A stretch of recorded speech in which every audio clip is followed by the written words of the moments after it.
తెలంగాణ సాయుధ రైతాంగ పోరాట తొలి అమరుడు దొడ్డి కొమరయ్య వర్ధంతి సందర్భంగా డీవైఎఫ్ఐ ఎస్ఎఫ్ఐ ఆధ్వర్యంలో నల్గొండలోని దొడ్డి కొమరయ్య విగ్రహానికి పూలమాలలు వేసి ఘనంగా నివాళులు అర్పించారు.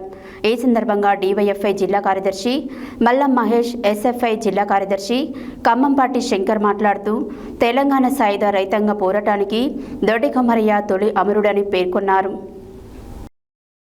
తెలంగాణ సాయుధ రైతాంగ పోరాట తొలి అమరుడు దొడ్డి కొమరయ్య వర్ధంతి సందర్భంగా డీవైఎఫ్ఐ ఎస్ఎఫ్ఐ ఆధ్వర్యంలో నల్గొండలోని దొడ్డి కొమరయ్య విగ్రహానికి పూలమాలలు వేసి ఘనంగా నివాళులు అర్పించారు.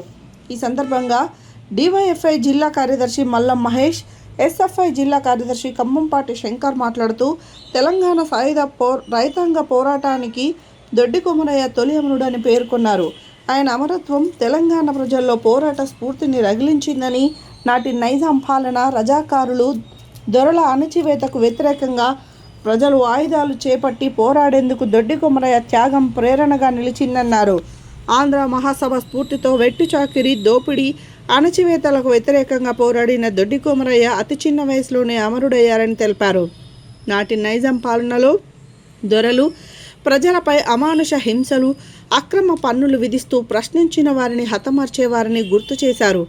తెలంగాణ సాయుధ రైతాంగ పోరాటంలో సుమారు 4,000 మంది అమరులయ్యారని, లక్షల ఎకరాల భూమిని పేదలకు పంచిపెట్టి చారిత్రాత్మక మార్పులకు ఈ పోరాటం దోహదపడిందన్నారు. జనగామ జిల్లా కడివెండి గ్రామానికి చెందిన సామాన్య రైతు కుటుంబంలో జన్మించిన దొడ్డి కొమరయ్య అమరత్వం తెలంగాణ రైతాంగ ఉద్యమాన్ని ఉవ్వెత్తున ఎగిసేలా చేసిందన్నారు. దొడ్డి కొమరయ్య ఆశయాలు, పోరాట స్ఫూర్తిని కొనసాగిస్తూ విద్యార్థి, యువజన, ప్రజా సమస్యల పరిష్కారం కోసం డీవైఎఫ్ఐ, ఎస్ఎఫ్ఐ నిరంతరం ఉద్యమాలు నిర్వహిస్తాయని తెలిపారు. ఈ కార్యక్రమంలో డీవైఎఫ్ఐ, ఎస్ఎఫ్ఐ నాయకులు గుండాల నరేష్, మారుపాక కిరణ్, ఎండి అధిల్, కార్లపూడి రాము, గోపీచంద్, బాలరాజు, రోహిత్, ముఖేష్, సాయి, హరీష్, మాధవ్, యాదగిరి, నాగయ్య తదితరులు పాల్గొన్నారు. నాడు భూమి కోసం, ముక్తి కోసం, వెట్టు చాకి విముక్తి కోసం జరిగిన పోరాటంలో తొలి అమరుడు దొడ్డి కొమరయ్య. అట్లాంటి అమరుడు స్ఫూర్తితోటి ఎస్ఎఫ్ఐ, డీవైఎఫ్ఐగా ఈరోజు సమాజ మార్పు కోసం, విద్యార్థి యువజన సమస్యల మీద పోరాటం చేస్తుంది.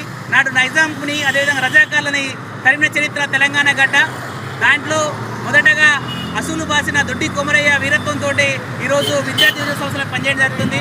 నాడు చూసినట్టయితే తెలంగాణ సాయుధ రైతాంగ పోరాటం అనేక మంది అమరులు ప్రాణత్యాగం ద్వారా ఈరోజు చాలా మందికి భూమి దక్కింది. 4 లక్షల మంది, 4,000 అమరులు మరణించడం జరిగింది. లక్షల ఎకరాల భూమి పేదలకు పంచడం జరిగింది. అట్లాంటి వీరిని స్మరించుకోవడం మనందరి బాధ్యత. ఎందుకంటే దొడ్డి కొమరయ్య వీరత్వంతో ఈ తెలంగాణ గడ్డ, ముఖ్యంగా నల్గొండ గడ్డలో కూడా అనేక మంది అమరులయ్యారు. వారి పోరాట స్ఫూర్తితో ఎస్ఎఫ్ఐ, డీవైఎఫ్ఐగా మరిన్ని పోరాటాలు నిర్వహిస్తుంది ఈ సందర్భంగా తెలియడం జరుగుతుంది.